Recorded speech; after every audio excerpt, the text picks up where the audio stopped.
Hello and welcome to this week's episode of the Right Talk Wednesday show.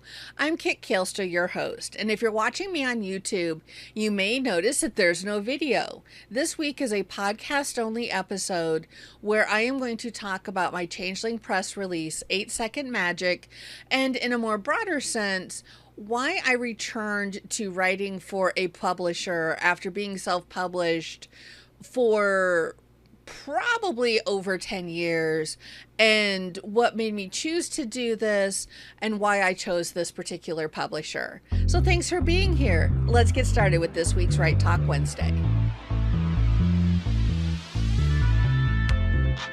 You're listening to the Right Talk Wednesday podcast, made from the video stream, which happens every Wednesday at 6 p.m. Central on both YouTube and Twitch. If you'd like to watch the actual live stream, you may do so by visiting MuseCharmer.com and going to the Right Talk Wednesday show page. You can also find archives of the show on YouTube under the live tab. Enjoy. So welcome again to this week's episode of Right Talk Wednesday. I'm your host, Kit Kaelster, but for the purposes of this episode, I am erotic romance author W.M. Kirkland, and I encourage you, if you like cowboys, if you like vampires, if you like shifters, if you like menage or more or why choose romance novels, I encourage you to check out my romance novel, 8-Second Magic, published by Changeling Press, and again, the author's name is W.M. Kirkland. As always, all the links will be in the show notes, and I encourage you to click early and click often. So with that being said, I do want to let you know that 8-Second Magic is an erotic romance novel, and so the book itself does have explicit sexual content in it. However, this podcast will not be explicit. So if you write romance at all, if you don't write romance, you should hopefully get something out of this podcast. And so I wanted to do this solo episode of Right Talk Wednesday in part because I'm actually hoping to do an episode a week this year. I have so far missed only 1 week since starting this second season, and that was due to some very interesting weather here in the Ozarks. I am not going to go back and record an episode to fill in as I thought I might do.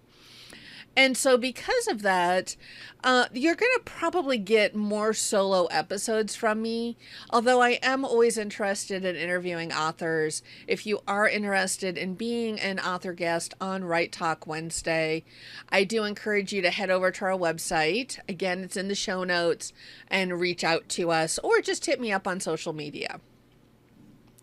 So I'm going to start by talking about why I went back to publishing with a publisher after being self-published for so many years. My erotic romance author career began in 2002, and during that time, I was published with, at one point, 10 different publishers. The publishing industry being volatile enough as it is, and then at that time, the early 2000s, for the publishing industry, there were a lot of smaller presses rising and falling. I had went through several smaller publisher implosions, and I went through some big ones too. I am not shy about talking about that. I was one of the first authors that brought up payment issues or discrepancies or red flags at Eller's Cave. And this was a good 3 to 4 years before they eventually did close. Everything went public and they closed. Likewise, I was with Dream Spinner. I was one of the early authors going, hey, this doesn't look right from a business standpoint. They were post-dating checks and numbers weren't adding up as far as when I was getting paid for things versus when I knew vendors paid, because by that time I was self-publishing some of my work. And again, this was several years before Dream Spinner's issues came public for the first time, and alas, I believe are still ongoing. So I had gone through multiple publisher implosions. You know, some were, hey, we're closing, we're going to do this in a responsible manner. And some were literally, you have 24 hours to request your rights reversion letter, otherwise we don't know what's going on. And so after that, I decided, I have been in this industry enough. I definitely knew the tech side. I could format ebooks. I knew how to put up a website. And so I started my own publishing company, and I ran Jupiter Gardens Press, Pink Petal Books for 10-ish years. And we eventually closed down, I want to say 2014, 2015, because one, I had some health issues going on. I was taking care of my mother. I couldn't devote the time that my authors deserve to the press, as well as I knew as a small publisher, there was very little I could do that my authors couldn't do themselves. And so I did not feel right, frankly, taking my publisher percentage, knowing that I could not offer as much value to them as they deserved. And so we wound down. Everything was very nice and responsible. And I am very proud to say that I ran that publishing company for 10 years. We never once paid late royalties, and we paid them on time, monthly. I do currently publish anthologies through Epona Muse Publishing. Those are a little different ventures. And so I do currently have a publishing company and am aware of what's going on, of being in the publishing field. That is a long way around the block to tell you that basically by 2010, but basically by 2012, 2013, I had gotten, and I'm pretty sure those dates are right, so much time has passed. I had gotten all my rights back, maybe as late as 2015, 2016. I had gotten all my rights back to all my work, and I was completely self-published. I also, about that time, and definitely during the pandemic, really stepped away from erotic romance. I wasn't sure I wanted to write it again anymore. I was kind of burnt out. I was burnt out on all the drama in Romancelandia, because there can be a lot of drama in the romance world. I'm sure there's drama in other genres as well. I've seen a bit of it in the science fiction fantasy world, but Romancelandia tends to be full of it. And I suspect some of that has to do with the very disparate nature of romance novels, from, on one end of the spectrum, inspirational romance novels, very closed door, very low heat romance novels, all the way to erotic romance, and then even beyond what I write, getting into taboo romance. And when you get, that many people with that big of a tent, you're going to have stuff come up within the tent. I mean, I think that's just natural. We're all human. But I was not sure myself that I wanted to continue to write erotic romance. I am very clear to say that my first love is fantasy. If you like fantasy, my pen name is Kit Muse. That website is kitauthor.com. So I encourage you to check out my fantasy. I write very comfort fantasy. I would say that it is cozy fantasy. Sometimes the stakes are a little high for cozy fantasy, but definitely it's a comfort read. I write fantasy for myself, for my mental health. And so I write comfort reads. Kind of the same way with my erotic romance, but obviously the emotions are a little bit amped up in the erotic romance. Obviously, when you're writing menage and more, that is a little bit outside of the mainstream, or why choose? That's a little bit out of the mainstream of the romance genre. But all of that basically being said, when I finally made peace with my romance writing and realized, I am still thinking of these story ideas, I can't stop writing romance. I have tried, but in the words of that famous movie, I can't quit you. And so I could not quit erotic romance writing. I also knew I wanted to focus on W.M. Kirkland's work. I wanted to write gay erotic romance. I may write sapphic erotic romance, but for the most part, I want to write queer erotic romance. And so I've been writing. I've got a serial on my website, Mates and Allies, set in my Shifters United universe. I am working on a series of books that kind of brings together all of my series. I blogged a little bit about it. That deals with Shifters United and the Two Hearts Rescue series. I may actually return to Two Hearts Rescue. We'll see. I am tending on getting more inspiration in the paranormal fantasy world. Writing in the real world and contemporary just kind of isn't there for me right now.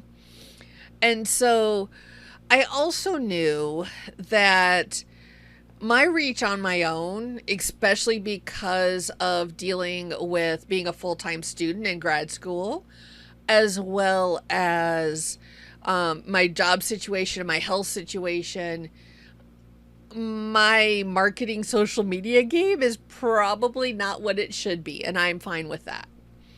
I do what I can to market. I have these podcasts. I blog. I'm hoping to, I do some newsletter swaps. I'm hoping to kind of get back into that. But I knew I needed to broaden my reach. And I knew a publisher could help me broaden my reach. And the one publisher that I had absolutely no issue working with over the course of my extremely long career leading up to my getting all my rights back, the one publisher that I consider my ride or die, that I love working for them, I love reading their books, it's just a great environment, is Changeling Press. And so with that, I knew I wanted to reach out to them, and I did. I pitched them. I've actually found an outline for a series when I was trying to kind of put things in order, figure out what I had written that I hadn't released yet, figured out just what I had file-wise. I found an outline for a series, and I was like, oh, this sounds fun. And that is the Cowboy Matchmaker series, and that is the first book that became 8 Second Magic. So I'm going to pause for a moment and do a little bit of that marketing work and read you the blurb and talk to you about it. And then I'm going to, basically get back to talking about why I went with a publisher. So before I read this blurb, I do want to give a slight trigger warning. One of my vampires is a rodeo clown. And so if you have clown phobia, if you are, if that's a trigger for you, I want to let you know that. So, 8 Second Magic starts off the Cowboy Magic series. Each book in the Cowboy Magic series contains stories of queer cowboy, cowgirl, cow they love across the LGBTQIA plus spectrum. So here's a little bit about 8 Second Magic. When vampire Beau Hollings falls into rodeo clown Leon Lavoie's arms as he comes off a bull, he's more than grateful for the save. Sparks fly when Beau meets the sexy vampire clown after the event for drinks, and a night of passion makes the night complete. But what should have been a one-night stand turns into something more when Leon reveals that they were matched by Cowboy Magic, a dating service for paranormal rodeo performers. Wolf shifter Rhodey Tallwood, one of the famous Tallwood brothers of bronc riding fame, put in a request with Cowboy Magic, then forgot until he's told to watch the bull riding.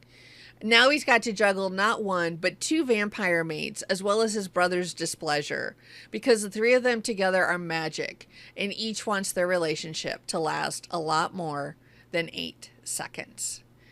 And so each book in the series, I'm actually hoping to start the next book next month. And so each book will be a why choose romance. Each book will have adult situations in it, and each book will contain stories of queer joy and queer love. So with that being said, when I decided to choose a publisher, there are a lot of publishers out there that I could have gone with. There are some long-standing publishers out there.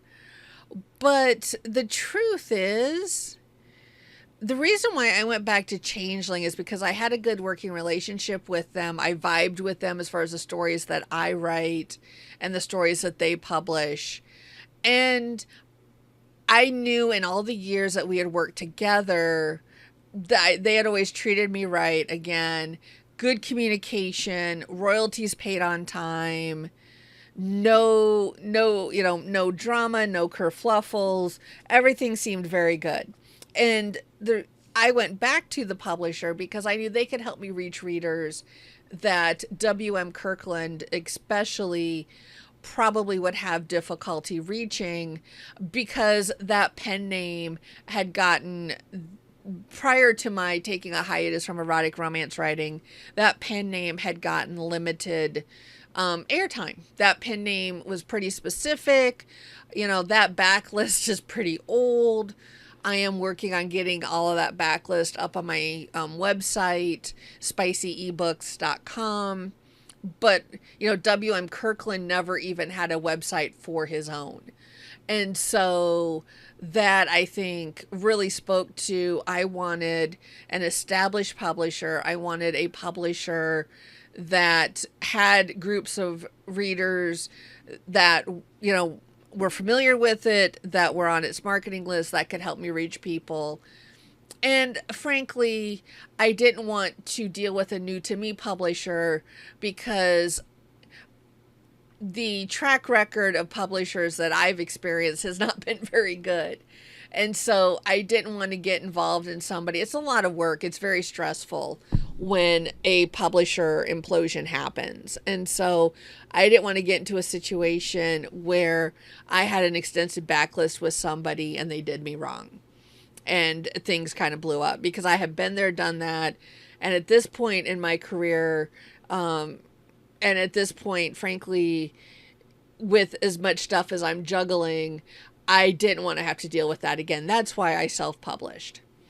And so I, frankly, enjoy being a hybrid author, because I love self-publishing. I love being able to take my worlds, my series that I have worked on for, at this point, several years, and pretty much write those stories that I want to write and publish those stories. I am very pleased to do that. I am also very pleased to have a publisher that I work with that can help broaden my name, broaden my readership, my read through, can help really work towards getting some synergy between my self-published works and the works that I publish through a publisher. So what I would say is, to anybody out there that is thinking about working with a publisher, what I would say is, first of all, make sure that publisher vibes with the type of books. And that means reading books from that publisher. Back in the day, a lot of people, myself included, when you're pitching to magazines for short stories, you'd read through the Writer's Digest, or at this day and age, you would go to your favorite search engine, you type in, romance book publishers, science fiction book publishers. And a lot of different ones come up, and there are a lot of small independent presses. And I'd like to think that a fair share of them are doing amazing work. And so because of that, it would be easy to come up with the list, 10 to 12 publishers, and just start sending your book out. But you want to do research. So you want to read a few books from that publisher to get a sense of what they write. How will your work fit in with what they publish? How will your voice fit in with what they publish? You also want to do some basic research, like the next thing you need to put in your search engine is the name of the publisher and the word problems, or the name of the publisher and reviews, or the name of the publisher and author complaints. And I would do 2 or 3 of these. I would do 2 or 3 different searches, see what comes up. And if something comes up, don't dismiss it. The truth is, no publisher can make every author happy. There may be situations where authors will go public about their issue with the publisher. And there may be times, as we saw in the earlier days of like Eller's Cave or Dream Spinner, where that's only 1 or 2 authors. But I think along those lines, you need to also, and also check out Writer Beware. That's an excellent resource. But when you also check that out, you need to think of two things. First of all, will this happen to me? And you can't immediately dismiss that it won't happen to you. So you need to think about, if this happens to me, how will I, is this something I want to deal with, frankly? And the other thing you need to think about is this history, what was the response to the problem? If the publisher just comes out, and does the Darvo thing, deny, deflect, reverse accuse, then again, if something happens and you have to go with them with an issue, they're going to Darvo right back at you. And so that's, again, is not a situation you want to be in. But if a situation comes up and the publisher says, yeah, this is what happened, this is how I resolved it, that's a completely different situation. And frankly, that's the way any company should deal with problems.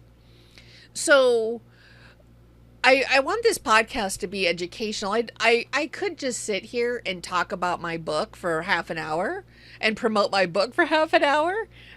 But I want to make sure that, Right Talk Wednesday is educational for you as well as an author. And so looking at a publisher's reputation is why is a big thing you want to do when you think about going with the publisher. The other thing to do is look at what the publisher has published. Do they, if you have a more quirky or a more unique voice, are they willing to accommodate that? Or are they looking for a very specific type of book? There is no shade either way. There are different business reasons to embrace different ways of writing. But if you have a quirkier voice, a publisher that's willing to work with that is going to be a lot more enjoyable for you as an author to work with. And so, again, to circle back to my experiences, I had a great experience when I was with Changeling before. It was very professional to deal with. And I knew that they embraced authors like myself who kind of have a quirkier way of thinking, who have a different, unique voice, that they celebrate that. And so finding that kind of a fit is why I went with a publisher. And then I just, again, I found that series. It's got 4 books already fleshed out. So that seemed like a very natural fit to try to send to a publisher rather than trying to spin off one of my existing series, especially because of, again, I got a lot on my plate. My writing style is a little bit different as far as how much I write. I tend to write on different projects every day. I write a little bit on my serials, and then I write on, short stories or novellas or books or something. But I tend to do 2 or 3 different writing sessions a day, and each session focuses on a different project. And that helps. That's the way my brain works. That seems to work well with my inspiration, with my storytelling style. So let me get back to what I like writing about for 8-Second Magic and the Cowboy Matchmaker series. I have long written romances that are around equestrian pursuits. One of my first gay romances published was a book called Cowboy Up. I think I was the first author using that as a title, which kind of tells you how old that book is. That book is currently self-published by myself, and it goes hand in hand with its partner book. It's kind of a duology of novellas called Writing Partner. And both of those deal with English disciplines. One deals with show jumping, one deals with dressage. Now in the book with dressage, that counterpart is a reiner, which is a Western, more cowboy oriented discipline. But again, I've been writing equestrian themed romances for a long time. As Mary Kit Kailstow, I wrote the Racing into Romance series, and I wrote a lot of horse racing or more after horse racing romances or equestrian romances. And so I have written, cowboy romances for a very long time. And one of the things that I like to do is kind of combine genres. And so to me, what I thought was fun was to take the whole Western rodeo romance genre and make them all vampires or shifters or mages or various types of paranormal creatures. And so that's what I've done in the Cowboy Matchmaker series. And so by doing that, I kind of combine two things I like to write about, which is what I'm doing these days. So I love writing about cowboys and I love writing about paranormal creatures. And so when I was able to combine those into that story and into that series, it just made it extremely fun for me. So I hope, I've talked a little bit about publishing, why I chose a publisher, why I decided to go with this particular publisher, as well as my book 8-Second Magic by W.M. Kirkland, available now at your favorite ebook retailers for, wherever you get your ebooks. And I hope that this has, not just introduced you to a little bit of my own work, because after doing all these interviews, I thought it would be fun to talk a little bit about my own work, but also helped those of you who are thinking about going with a publisher or thinking about self-publishing. So thank you so much for listening. I hope to come back with either another solo episode or more interviews. And stay tuned, follow, subscribe wherever you're hearing my voice. And that'll be it until next Right Talk Wednesday. Thank you.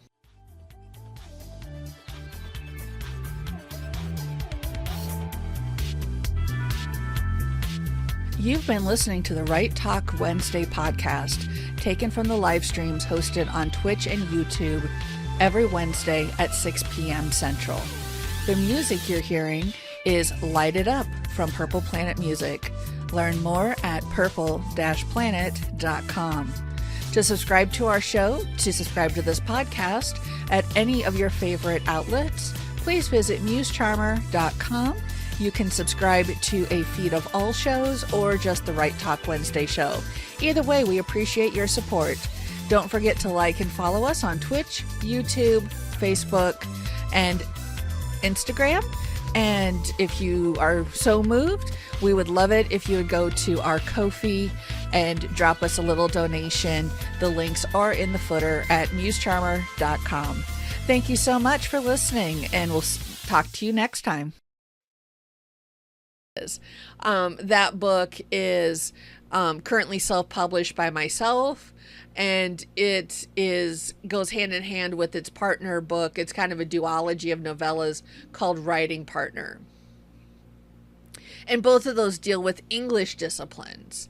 One deals with show jumping, one deals with dressage. Now in the book with dressage, that counterpart is a reiner, which is a Western, more cowboy oriented discipline. But again, I've been writing equestrian themed romances for a long time. As Mary Kit Kailstow, I wrote the Racing into Romance series, and I wrote a lot of horse racing or more after horse racing romances or equestrian romances.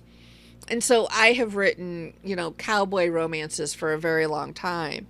And one of the things that I like to do is kind of combine genres. And so to me, what I thought was fun was to take the whole Western rodeo romance genre and make them all vampires or shifters or mages or various types of paranormal creatures. And so that's what I've done in the Cowboy Matchmaker series. And so by doing that, I kind of combine two things I like to write about, which is what I'm doing these days. So I love writing about cowboys and I love writing about paranormal creatures.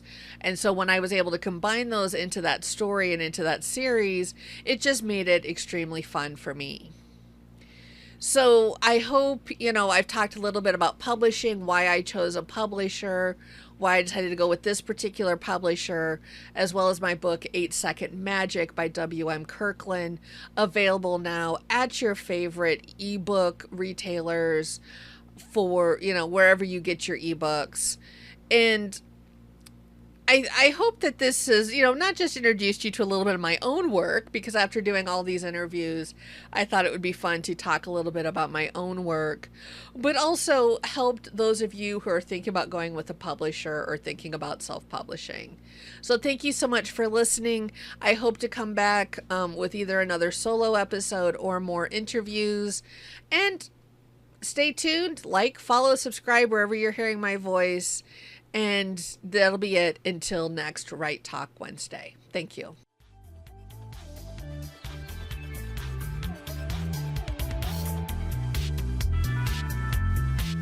You've been listening to the Right Talk Wednesday podcast, taken from the live streams hosted on Twitch and YouTube every Wednesday at 6 p.m. Central. The music you're hearing is Light It Up from Purple Planet Music. Learn more at purple-planet.com. To subscribe to our show, to subscribe to this podcast at any of your favorite outlets, please visit MuseCharmer.com. You can subscribe to a feed of all shows or just the Right Talk Wednesday show. Either way, we appreciate your support.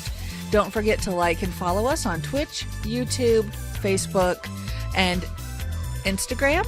And if you are so moved, we would love it if you would go to our Ko-fi and drop us a little donation. The links are in the footer at MuseCharmer.com. Thank you so much for listening, and we'll talk to you next time. Subscribe to this podcast at any of your favorite outlets. Please visit MuseCharmer.com. You can subscribe to a feed of all shows or just the Right Talk Wednesday show. Either way, we appreciate your support. Don't forget to like and follow us on Twitch, YouTube, Facebook, and Instagram. And if you are so moved, we would love it if you would go to our Ko-fi and drop us a little donation. The links are in the footer at MuseCharmer.com. Thank you so much for listening, and we'll talk to you next time. Go to our Ko-fi and drop us a little donation. The links are in the footer at MuseCharmer.com. Thank you so much for listening, and we'll talk to you next time. For listening, and we'll talk to you next time.